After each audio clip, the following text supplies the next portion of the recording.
Serial ये रिश्ता क्या कहलाता है में काजल बताने जा रही है अरमान को कि अबीरा 8 साल पहले उससे मिलने आई थी, लेकिन विद्या ने उसे घर से धक्के मारकर बाहर निकाल दिया था।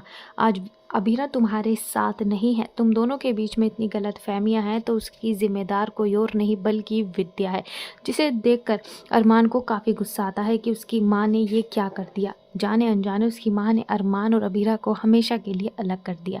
जी हाँ, यहाँ पर 8 साल पहले विद्या ने जिस तरह से, जब अबीरा अपने परिवार के पास आई थी, लेकिन जिस तरह से विद्या ने अबीरा के हाथ में कस्टडी के पेपर थमा दिए थे और उसे बोल दिया था कि अरमान उससे मिलना नहीं चाहता, उसकी तरफ देखना नहीं चाहता, जिसके बाद अबीरा किसी से मिले बिना चली जाती है और ये पूरी कोशिश करती है कि अब वो अपनी बेटी मुक्ति के साथ रहेगी। उसका उस परिवार से, पोद्दार परिवार से या पोद्दार परिवार के लोगों से कोई रिश्ता नहीं है। और इतना ही नहीं, ये गलतफहमियाँ 8 साल में इतनी बढ़ जाती हैं कि कोई भी अबीरा का नाम तक लेना पसंद नहीं करता। अबीरा का नाम लेने से अरमान गुस्से से लाल हो जाता है। तो दोस्तों, वहाँ पर अब दूसरी ओर अरमान को अपनी गलती का एहसास होता हुआ नज़र आएगा और अब वो दर दर अबीरा को ढूंढता हुआ नज़र आएगा। जी हाँ, वही अबीरा जिसकी सुध अरमान ने 8 साल तक नहीं ली थी, जिसका नाम तक नहीं लिया था। उसने जानने तक की कोशिश नहीं करी थी कि इन 8 सालों में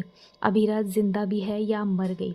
अब वहीं दूसरी ओर अरमान अब अबीरा को ढूंढता हुआ नजर आएगा, जैसे ही उसे पता चलता है कि जिस गाड़ी को सही कराने के लिए जिस गैराज में उसने दी थी वो किसी और का नहीं बल्कि अबीरा का है और वो गाड़ी अबीरा ने ही सही करी थी। अरमान बिना देर किए पहुंच जाता है और अबीरा से बात करने की कोशिश करेगा, जिसके बाद अबीरा अरमान से बात नहीं करेगी और कहती हुई नज़र आने वाली है कि अब वो अपनी बेटी की कस्टडी का केस लड़ेगी। लेकिन दोस्तों, ऐसा लगता है कि अबीरा उसमें हार जाएगी, क्योंकि कहीं ना कहीं मायरा भी अबीरा से नफ़रत करती है। आपको क्या लगता है कि अबीरा इस नफ़रत को मिटा पाएगी? क्या इस नफ़रत में शहद जैसी मिठास घोल पाएगी? आपकी क्या राय है? कमेंट सेक्शन में ज़रूर से ज़रूर बताइएगा।